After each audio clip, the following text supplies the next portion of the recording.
Hello everyone, क्या हाल है। तो आज हम लोग पढ़ेंगे राज्यसभा। राज्यसभा का स्ट्रक्चर, राज्यसभा कब बना था, राज्यसभा कैसे काम करता है, राज्यसभा है क्या।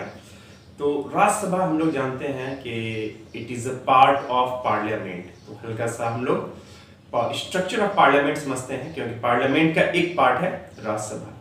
फिर हम लोग राज्यसभा पे आएंगे, छोटा सा टॉपिक है ये। तो parliament as all we know, हम लोग जानते हैं कि parliament consist of Lok Sabha, Rajya Sabha and the president. इन्हीं तीनों को मिला के हम क्या बोलते हैं, पार्लियामेंट। तो सबसे पहले हम लोग देखते हैं कि स्ट्रक्चर क्या है। तो पार्लियामेंट में हो गया तीन चीज, प्रेसिडेंट, राज्यसभा एंड लोकसभा। राज्यसभा को हम लोग काउंसिल ऑफ स्टेट भी बोलते हैं, उसको अपर हाउस भी कहा जाता है और उसको एल्डर मैन हाउस भी कहा जाता है। क्यों कहते हैं वो मैं बताऊंगा अभी। काउंसिल ऑफ स्टेट हो गया, अपर हाउस हो गया and Elder man house. Lok Sabha की बात करें, लोकसभा को हम क्या बोलते हैं, हाउस ऑफ पीपल, या उसको हम क्या बोलते हैं, लोअर हाउस। यानी Rajya Sabha upper house and Lok Sabha lower house. ठीक है, नेक्स्ट हम लोग प्रेसिडेंट क्या है, हल्का हल्का सा डेफिनेशन ताकि नोट्स भी बनता रहे इसका। The president of India the head of state. President जो क्या होता है, हेड ऑफ स्टेट होता है। जिस तरह prime minister is the head of government या हेड ऑफ लेजिस्लेचर, उसी तरह प्रेसिडेंट क्या होता है, हेड ऑफ स्टेट, पूरे देश का head. Is the component of parliament under article 60 and article 111। 111 और आर्टिकल 60 में कहा गया है कि president will be the head of the state. The president responsibility is to ensure that law passed by the parliament are in accordance with the constitution। President का main ये काम होता है कि जो भी लॉ पास होता है लोकसभा से या राज्यसभा से, किसी भी हाउस से, वो कंसेंट के लिए फाइनल, जब तक प्रेसिडेंट साइन नहीं करेगा वो बिल नहीं बनेगा, बिल से एक्ट नहीं बनेगा। तो बिल से एक्ट बनने में प्रेसिडेंट का साइन होना जरूरी है, और उस साइन करने से पहले प्रेसिडेंट यही वॉच करता है कि ये कॉन्स्टिट्यूशन के अकॉर्डिंग बना है या नहीं बना है। नेक्स्ट हमारा Rajya Sabha. Rajya Sabha council of state और the upper house is a permanent body. Rajya Sabha permanent body. Rajya Sabha कभी डिसॉल्व नहीं होता, जब से बना है तब से आज तक वो डिसॉल्व नहीं हुआ। उसका ऐसा स्ट्रक्चर बनाया उन लोगों ने कि वो परमानेंट बॉडी बन गया। क्योंकि लोकसभा का टेम्पररी बॉडी है, कभी भी सरकार गिर जाएगी, 5 साल का फिनिश हुआ फिर से इलेक्शन हुआ, कोई गवर्नमेंट नहीं है, who will run the nation. तो इंडिया ने क्या अडॉप्ट किया था, बाइकैमरल, यानी 2 type of legislature, that is Lok Sabha and Rajya Sabha. Centre में भी ऐसा होता है, स्टेट में भी होता है। हम लोग बोलते हैं एमएलए एंड एमएलसी। तो स्टेट में भी बाइकैमरल होता है और सेंटर में भी bicameral, that is Lok Sabha and Rajya Sabha. Lok Sabha temporary होता है, सबको पता है, 5 साल हुआ, या उससे पहले कभी भी सरकार गिर गई, लोकसभा डिसॉल्व हो गया, भंग हो गया। लेकिन राज्यसभा क्या होता है, परमानेंट होता है, वो कभी डिसॉल्व नहीं होता। तो राज्यसभा क्या है, maximum strength of 250 member. Rajya Sabha का जो मैक्सिमम स्ट्रेंथ हो सकता है अभी के हिसाब से, तो वो 250। अभी ऐसा नहीं है, क्या स्ट्रक्चर है देखेंगे हम लोग।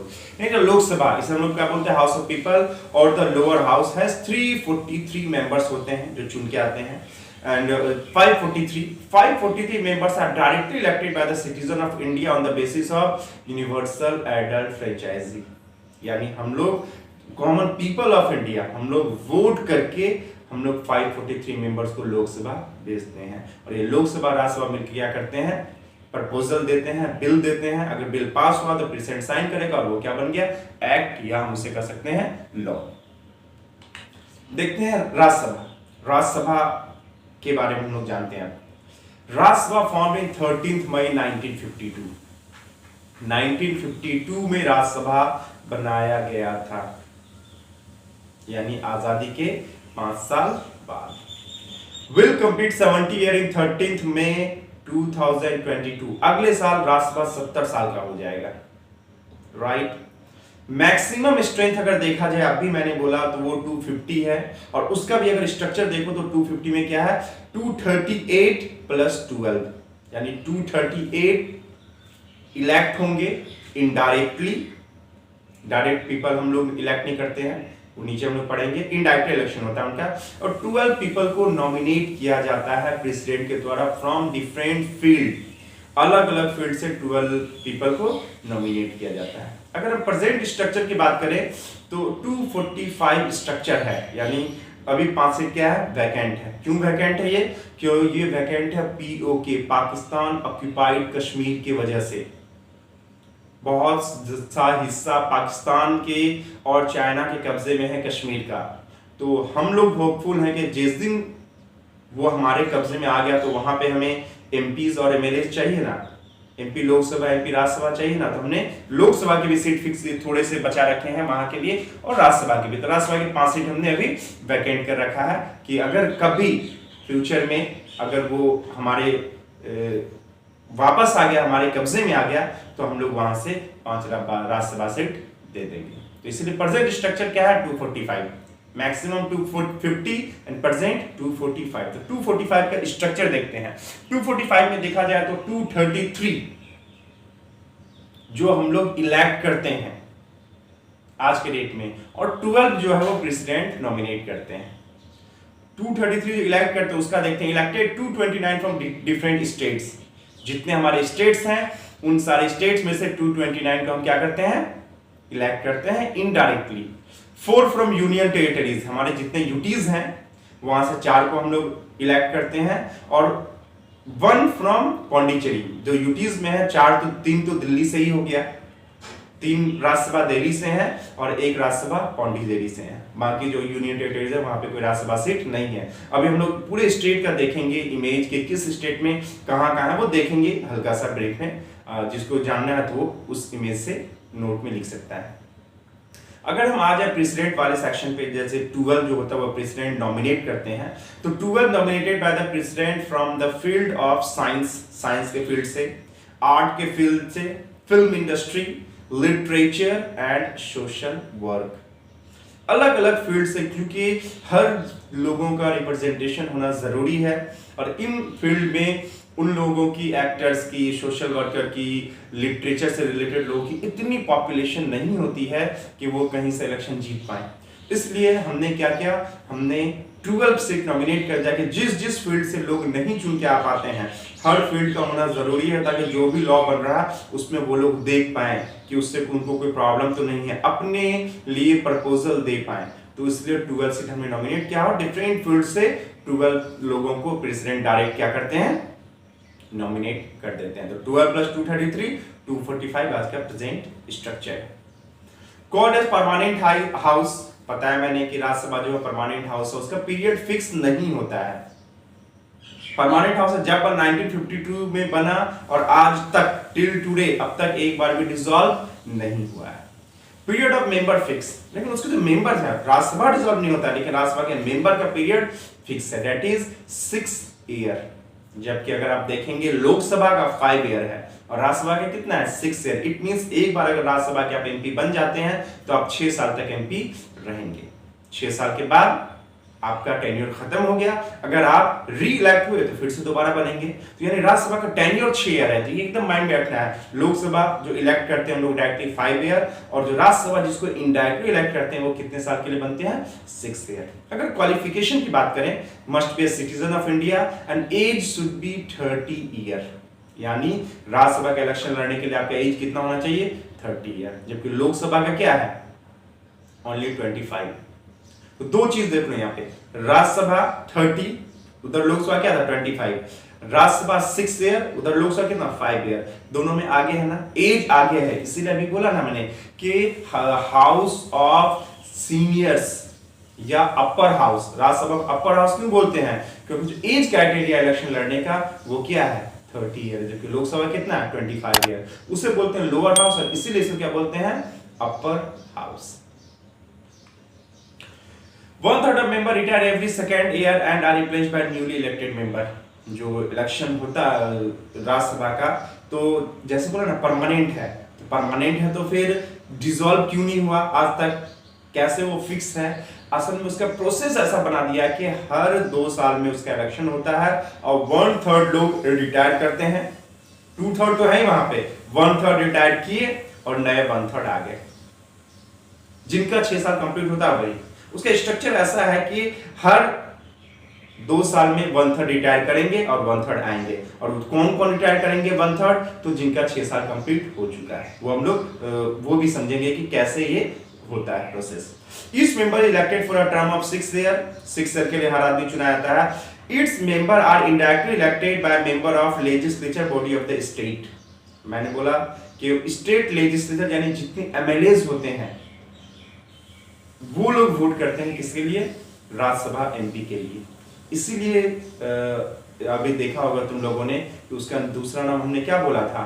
हाउस ऑफ स्टेट या स्टेट काउंसिल, क्योंकि स्टेट के जो एमएलएज होते हैं वही वोट करते हैं, इसलिए बोलते हैं इनडायरेक्ट इलेक्शन। हम लोग डायरेक्ट वोट नहीं करते, हम लोग डायरेक्ट वोट करते हैं लोकसभा पे, तो हम बोलते हैं डायरेक्टली इलेक्टेड। लेकिन राज्यसभा में क्या है? इनडायरेक्ट, यानी हमने वोट करा एमएलएज को और MLAs on behalf of us, हमारे बदले में वो वोट करते हैं। सारे जितने भी स्टेट के एमएलएज होते हैं वो लोग वोट के क्या करते हैं? राज्यसभा बनाते हैं। इनडायरेक्टली तो हमने बनाया क्योंकि हमने एमएलएज को बनाया, एमएलएज ने उनको बनाया, तो यानी इनडायरेक्ट इलेक्शन के थ्रू हमने उसे चुन लिया। The number of member of a state depend on its population. किस स्टेट में कितने राज्यसभा के सीट होंगे ये डिपेंड करता है उस स्टेट का पॉपुलेशन, यानी राज्यसभा से किस पे डिपेंड करता है? पॉपुलेशन पे। The minimum age for a person to become a member Rajya Sabha is 30। अभी बता दिया मिनिमम एज क्या है? 30 है। The period during which the house meet to conduct the business is called a session. जब हाउस में लोग बैठते हैं कोई चीज डिस्कस करने के लिए, कोई बिल पास करने के लिए, कोई प्रपोजल देने के लिए, कोई लॉ बनाने के लिए, बजट पास करने के लिए, उसको हम लोग क्या बोलते हैं? सेशन। लोकसभा का सेशन होता है, राज्यसभा का सेशन। सेशन चल रहा यानी all the MP of Lok Sabha और all the MPs of Rajya Sabha will sit together and discuss on particular topic, give the proposal for making laws. उसे क्या बोलते हैं? Session. The Rajya Sabha conduct 3 session in each year. ये राज्यसभा हो या लोकसभा, दोनों का सेम है। जब लोकसभा पढ़ेंगे तो वहां पे ये भी पॉइंट पढ़ेंगे। तो राज्यसभा जो है वो हर साल में 3 सेशन कंडक्ट करते हैं। पहला होता है बजट सेशन, जो कि जनवरी फरवरी में स्टार्ट होता है और मई तक चलता है, ठीक है। फिर जून गैप हुआ 1 मंथ का। जुलाई में क्या शुरू होता है? Monsoon session. जैसे हमारा मानसून से स्टार्ट हुआ इंडिया में, हमारा मानसून सेशन शुरू, नेक्स्ट मानसून होने वाला है, जुलाई में चलेगा और अगस्त से सितंबर तक ये चलेगा। डिपेंड करता है नीड कितनी जरूरत है। अगर ज्यादा हाउस ज्यादा मीटिंग की जरूरत है और ज्यादा उन लोग को सेशन चाहिए तो वो लोग सितंबर तक करेंगे, नहीं है तो अगस्त में बंद कर देंगे। सितंबर हुआ, अक्टूबर रेस्ट करेंगे ये लोग। फिर नवंबर में विंटर सेशन, ठंडी शुरू, हमारे यहाँ विंटर सेशन। नवंबर से दिसंबर ऐसा रहेगा। जनवरी फिर रेस्ट करते हैं और at the end of January and early February फिर से लोग बजट सेशन, यानी 3 सेशन हो गया, budget session, monsoon session and winter session. ये लोकसभा राज्यसभा के लिए सेम होता है। Legislative proposals are brought before either house of the parliament in the form of bill। जो प्रपोजल हम लोग देते हैं कि ऐसा कानून बनना चाहिए, ये होना चाहिए, टैक्स इंक्रीज करना चाहिए, टैक्स डिक्रीज करना चाहिए, इस तरह का बेनिफिशियल वेलफेयर स्कीम्स चलाना चाहिए बच्चों के लिए, स्टूडेंट्स के लिए, तो इस तरह का जो भी प्रपोजल आता है उसे हम क्या बोलते हैं? बिल। और वो बिल दोनों हाउस से पास होगा, प्रेसिडेंट के पास जाएगा, प्रेसिडेंट ने उस पर साइन कर दिया तो वो क्या बन गया? एक्ट या लॉ, वो कानून बन गया, जो पूरे देश में क्या होगा? लागू होगा। इलेक्शन जो होता है राज्यसभा का बताया इनडायरेक्ट इलेक्शन, तो indirect election by state legislature MLAs को इलेक्ट करते हैं। Member retire 1/3 each after 2 year. बताया मैंने कि हर 2 साल पे रिटायर करते हैं।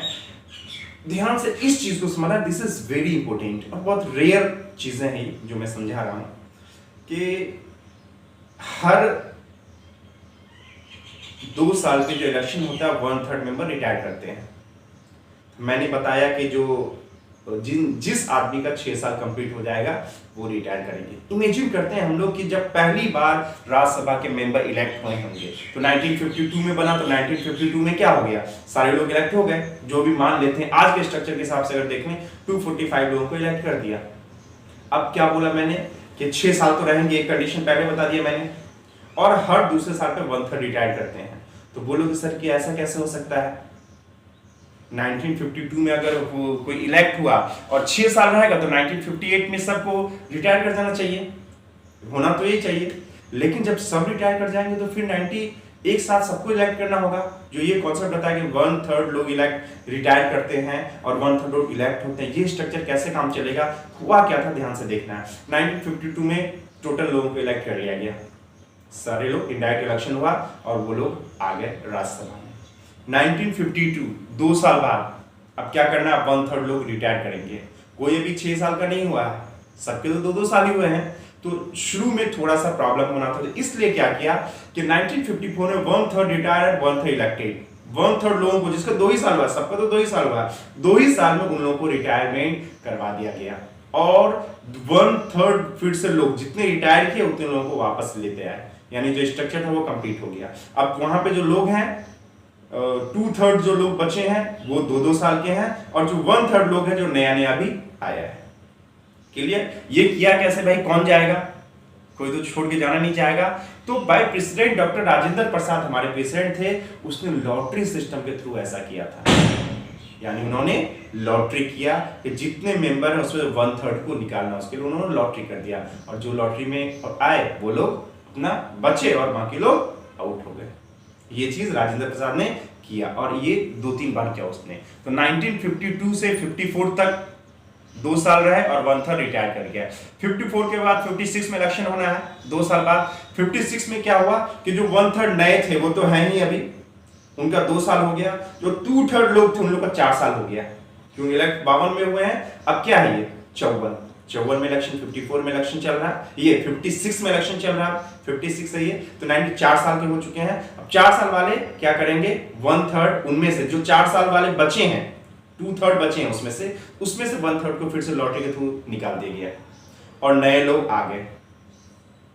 तो अब देखो वहां पे क्या है, अगर 56 की बात करें तो 1/3 लोग 4 साल के हैं, जो 4 साल से राज्यसभा एमपी हैं। 1/3 लोग 2 साल के हैं, जो 54 में बन के आए थे, और 1/3 लोग अभी जो नए नए बन के आए हैं, यानी वहां पे 3 तरह के लोग हो गए, 4 साल वाले, 2 साल वाले, नहीं।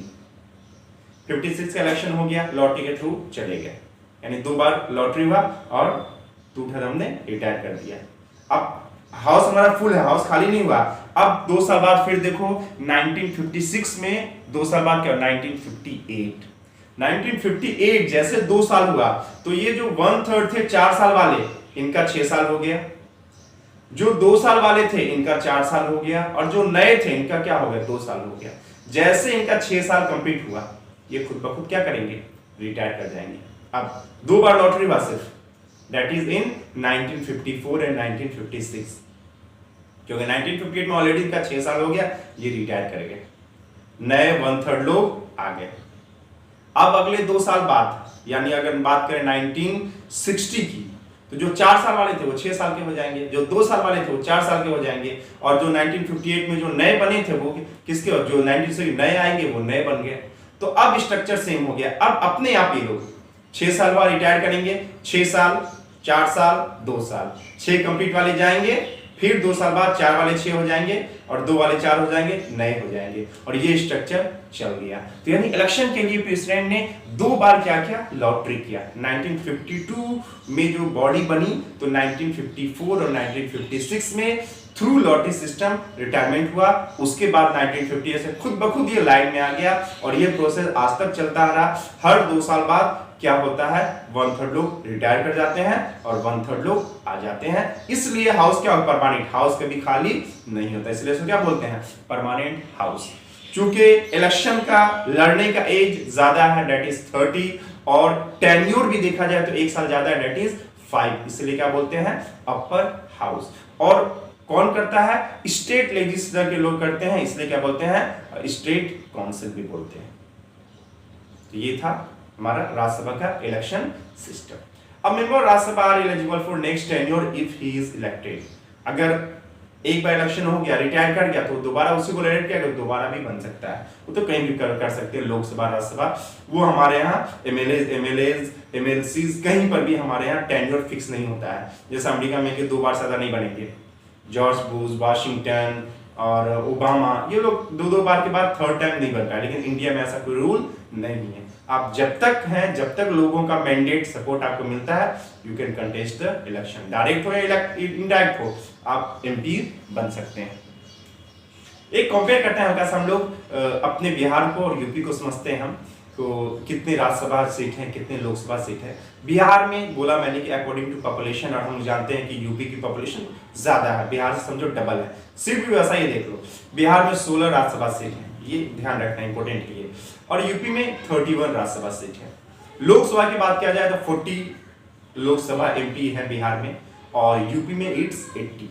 एमएलए की बात करें अगर, एमएलए ये थोड़ा सा एरर हो गया है, ये डेटा चेंज करना होगा, एमएलए और एमएलसी उल्टा हो गया है। तो एमएलए जो है वो 243 हैं और बिहार में, और यूपी में है 403। अगर एमएलसी की बात करें तो एमएलसी है 75 और यूपी में एमएलसी है 99। ये क्लियर स्ट्रक्चर हम इंडिया के मैप के थ्रू सारे स्टेट में 2 मिनट में समझेंगे। ये देखते हैं कि टोटल स्ट्रेंथ आज के रेट में देखा जाए कि 245 हमारे पास एमपी राज्यसभा है, और ये किस पार्टी को कितना सीट है उस पे दिया हुआ है।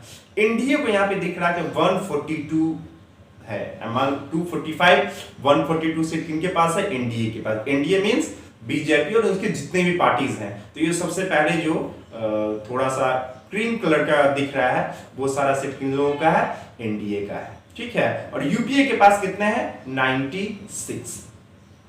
96 सीट है। और जो अलग अलग कलर अगर हमें देखना है, जिसको समझना है कि किसको कितना सीट है, वो नीचे भी लिखा हुआ है और कलर पे देख सकते हैं, कलर से डिनोट किया हुआ है कि किस पार्टी को, पार्टी नेम है, और कोई भी इसको देख सकता है, जिसको नीड है वो देख लेना। तो हमारा स्ट्रक्चर है 245। इसमें कुछ सीट वैकेंट है, जो सबसे लास्ट में व्हाइट दिख रहा होगा, सबसे लास्ट में जो व्हाइट दिख रहा है यानी वो सीट वैकेंट है। कुछ सीट अभी क्या है, वैकेंट भी है, मतलब वहां पे मान लो राज्यसभा रिटायर कर गए, नहीं इलेक्शन हो पाया, किसी की डेथ हो गई है या किसी वजह से वहां पे सीट, कुछ सीट वैकेंट है, वहां पे 5-6 सीट मेरे ख्याल से वैकेंट सीट 6 सीट यहाँ पे दिखा रहा, जो नीचे डेटा अवेलेबल है 6 सीट अभी क्या है, वैकेंट है।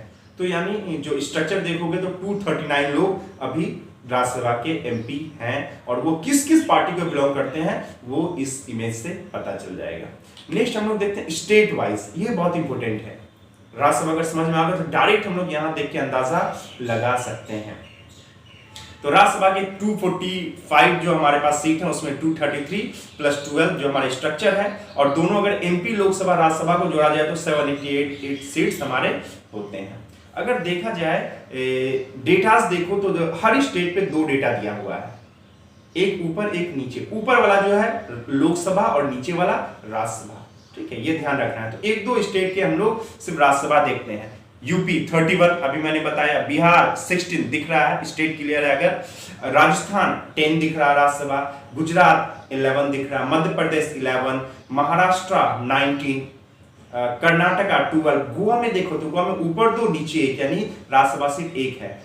वहां पे दमन एंड दीव के पास अगर देखो तो दमन एंड दीव 1 लोकसभा एंड राज्यसभा नहीं है, एक्स लगा हुआ है वहां पे, यानी राज्यसभा नहीं है।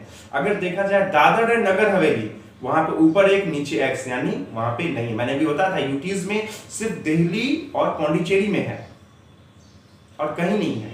अगर देखें लक्षद्वीप की बात देखें, लक्षद्वीप ऊपर 1 नीचे एक्स, यानी लक्षद्वीप में नहीं। पौंडीचेरी यानी जो हमारा तमिलनाडु के पास जो ऊपर भी 1 नीचे भी 1, यानी लक्षद्वीप में, पौंडीचेरी में हमारा 1-1 है। अगर आ जाए अंडमान निकोबार, ऊपर 1 नीचे एक्स, यानी अंडमान निकोबार में भी नहीं है। एक और चंडीगढ़ पंजाब हरियाणा के बीच में, ऊपर 1 नीचे एक्स, यानी नहीं है, ठीक है। और जो असम नॉर्थ ईस्ट में भी हम देख सकते हैं, नॉर्थ ईस्ट में कहीं कहीं पे 1-1 सीट है, ठीक है। इस तरह करके हमारा स्ट्रक्चर है। तो इसको जिसको समझना है कि राज्यसभा के किस स्टेट में कितने सीट है, लोकसभा के किस स्टेट में कितने सीट है, तो हम लोग यहाँ से अंदाजा लगा सकते हैं। तो ये था आज के लिए। अगर वीडियो अच्छा लगा हो तो please subscribe my channel and do like and share it, and suggestions are welcome. अगर कोई सजेशन है, कोई क्वेरी है तो यू कैन आस्क मी। अगला जो वीडियो बनाऊंगा मैं लोकसभा पे।